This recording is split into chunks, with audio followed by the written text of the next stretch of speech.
নমস্কাৰ। আজি এটা বিশেষ খানা খাইছো, যিটো কাৰণে আজি ভিডিঅ'টো বনালো। বিশেষ মানে সকলোৰে কাৰণে বিশেষ হ'ব বুলি ভাবিছো, কাৰণ কেলে আজি সম্পূৰ্ণ এটা গাঁৱলীয়া খানা খাইছো। কি খাইছো আপোনালোকে এবাৰ চাই লওক, তাৰপিছত কথা পাতিম। তোমাৰ খুতৰা, পালেং, লাই, ধনিয়াৰ জোল।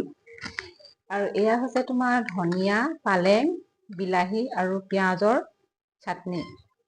এয়া হৈছে ঘৰতে বনোৱা খাৱলি। এয়া হৈছে খাৱলি, দেখিছে? এয়া গাহৰি খোৱা মানুহ, সেইকাৰণে বেলেগকে খাবলৈ দিয়া হৈছে। কিন্তু মই গাহৰি নাখাওঁ, আমাৰ লগত লেটি পেটি হ'ব দিয়া নাই। দেখিছে গাহৰি অকলে অকলে খাই আছে। আৰু গাহৰি, এয়া গাহৰি। আৰু ছোৱালীয়ে মই গাহৰি নাখাওঁ, সেইকাৰণে আমি ধুনীয়াকে জোল বনাই লৈছো। এই গাঁৱলীয়া খানাবোৰ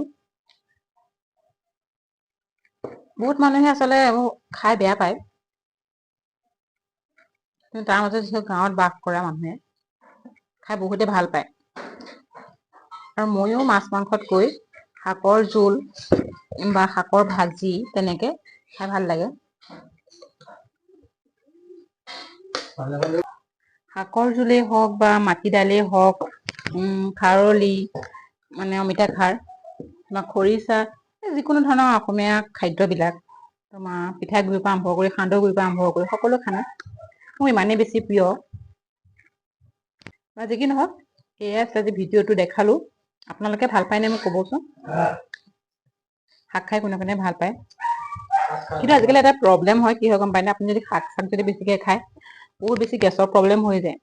সেইটো কাৰণে আচলতে খাবলৈ অলপ ভয় খাওঁ। কিন্তু খাবলৈ এনেতো খাওঁ, নোখোৱা নহয়। ভয় লাগে, গেছৰ কাৰণে ভয় লাগে।